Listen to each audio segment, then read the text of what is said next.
For over 12 millennia, the Stellar Dominion was convinced that the cosmos already belonged to them. Long before humans spoke their first words, long before fire was tamed or constellations were imagined, 12 ancient civilizations had united to create the Dominion. Over ages uncounted, they crushed resistance across thousands of star systems, enslaved entire species, and stripped worlds of freedom without hesitation. To the Dominion, the galaxy was not a frontier to explore, it was an asset to possess. When the ruling conclave gathered on the throne world of Oryx Vale, there was no expectation of danger. The meeting was meant to confirm what had always been true: absolute control. The council chamber itself was formed from living prism stone, grown slowly over centuries into a radiant cathedral of shifting light. Twin stars burned beyond its translucent walls as 12 elder rulers took their places upon ancient thrones. Civilizations had risen and fallen by their decree alone. Arch-Counselor Zelthan broke the silence, his 4 unwavering eyes scanning the chamber. "The intelligence is confirmed," he announced. "The species called humans has expanded beyond its home system. They now control 17 colony worlds." A wave of amused hissing echoed through the hall. 17, mocked Sarah of the Nethrix. "We rule 4,000 systems. Why waste breath on vermin?" "Because they have value," Zelthan replied evenly. A holographic image formed in the air, an average human male. Unarmored. Fragile. Ordinary. "They are physically unimpressive," Zelthan continued. "No natural weapons. Their technology trails ours by centuries. Their ships are slow, their defenses weak." "Then why mention them at all?" growled Drain of the Warbred Claw. "They adapt," Zelthan said. "They survive harsh environments, consume minimal resources, reproduce rapidly, and when conditioned correctly, they comply." Understanding settled over the chamber like a heavy fog. "Labor," one ruler hissed. "Yes," Zelthan confirmed. "Their colonies are poorly defended. Their fleets are insignificant. The entire species can be secured within a single rotation." The decision required little debate. 11 voices approved. 1 remained silent. Humanity was reclassified, not as a threat, not as a rival, but as property. 3 weeks later, Dominion collection fleets descended upon a frontier colony known as Horizon's End. Sirens wailed as colossal warships pierced the clouds and blotted out the sky. Administrator Elias Crow barely managed to reach for his rifle before darkness swallowed the horizon. A voice thundered across the planet: "Perfect, emotionless, absolute. Your species has been designated a labor asset. Submit for collection. Resistance will result in extermination." The invasion lasted 6 minutes. Human weapons were useless against the Dominion's armored shock troops. Ballistic fire shattered harmlessly against their plating. Energy rounds staggered them briefly, but never stopped their advance. Elias Crow fired until his rifle clicked empty. A towering alien soldier looked down at him with detached curiosity, then struck him down without effort. When Crow regained consciousness, chains bound his wrists. Thousands of captives surrounded him. Children cried. The wounded were ignored. Horizon's End no longer existed. The message was clear: Earth was meant to witness what defiance cost. The Dominion made certain Earth understood.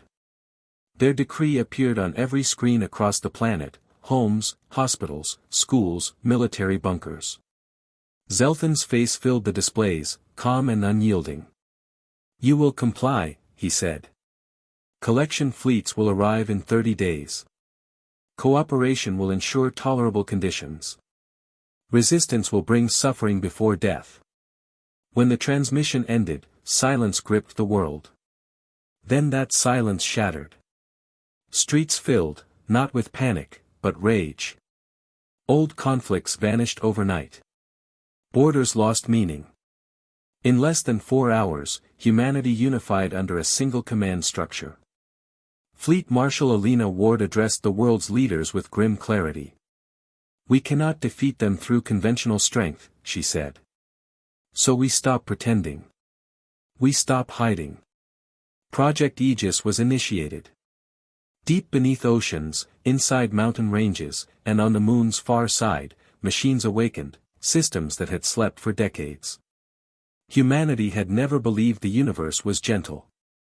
60 years earlier, when unidentified alien war signals had reached Earth, humanity had chosen deception as its shield.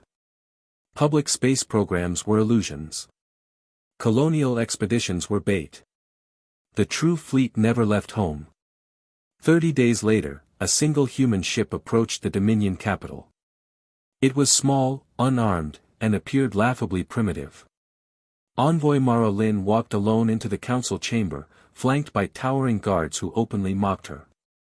"What message does a slave bring?" one sneered. "A warning," she answered. Before the conclave, Lin did not plead. She demanded. "Release our people. Withdraw your fleets. Revoke the decree." Laughter rippled through the chamber.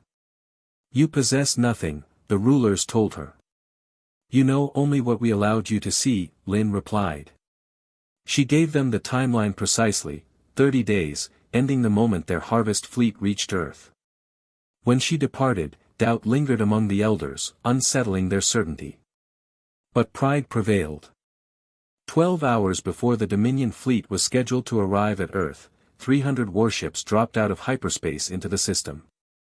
They detected no opposing human fleet, only thousands of dark, silent objects orbiting the planet.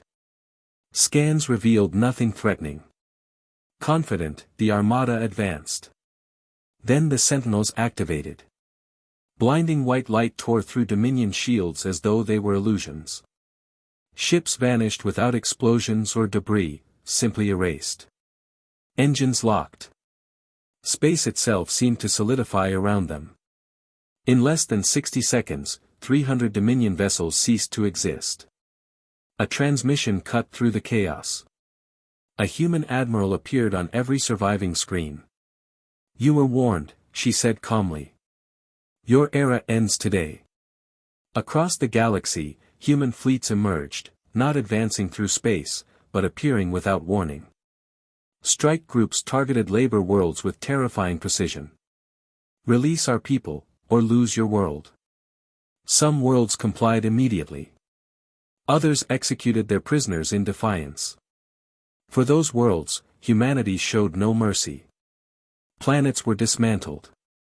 Civilizations erased, not conquered, but removed entirely. Ancient empires that had endured for thousands of years vanished in moments. The galaxy watched in horror as the Dominion's legacy collapsed. Within a year, the surviving species gathered on neutral ground. Fear dominated the assembly. Envoy Mara Lin stood before them again, older now, burdened by what had been done. "We will not rule you," she said. "We could, but we will not. Slavery is abolished. All sentient beings are equal under this charter." She did not apologize for humanity's actions. Power, she explained, demanded responsibility, and restraint. The vote passed without opposition. The Dominion ended, not replaced by another tyrant empire, but by something unprecedented. In the years that followed, the galaxy transformed. Children of countless species studied together in shared academies. Trade replaced conquest. Cooperation replaced fear. Ancient hatreds faded into history, spoken of only in lessons and warnings. Humanity did not seek monuments or worship. Their fleets remained vigilant, not as conquerors, but as guardians. The stars had learned a new truth. Humans had hidden their strength not out of weakness, but patience. They had endured, adapted, and waited. And when the moment came, they revealed their power, not to dominate the galaxy, but to protect their people and ensure no species would ever be chained again. The lesson echoed across the stars, etched into collective memory. Never mistake silence for weakness.